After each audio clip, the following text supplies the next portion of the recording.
Το πότισμα, πόσο συχνά πρέπει να γίνεται ή εξαρτάται από το φυτό? Και τι ώρα να πεις? Σίγουρα αυτό που πρέπει να προσέξουμε στο πότισμα είναι τι φυτό ποτίζουμε.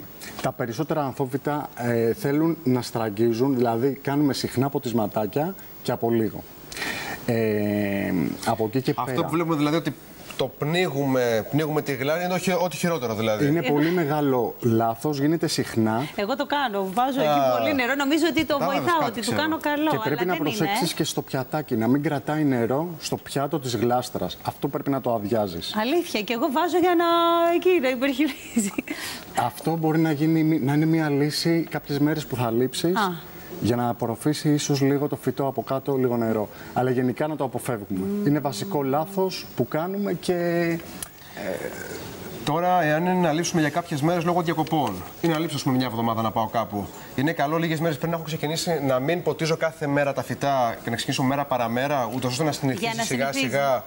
Αυτό που λες είναι ένας τρόπος διαχείρισης, τον οποίο μπορούμε να τον κάνουμε καθ' όλη τη συνέχεια της επίβλεψής μας στα φυτά. Δηλαδή, μπορούμε να μάθουμε τα φυτά μας σε λιγότερο νερό και να τα ποτίζουμε όπως θέλουμε εμείς.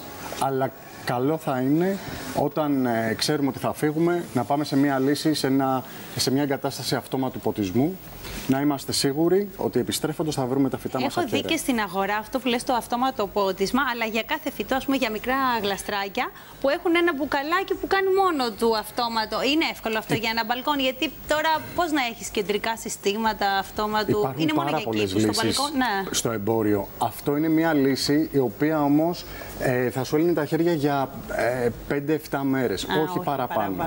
Και αν πας αυτή τη λύση θα πάρεις 2-3 σκευάσματα ώστε να επιμικρύνεις λίγο την διάρκεια.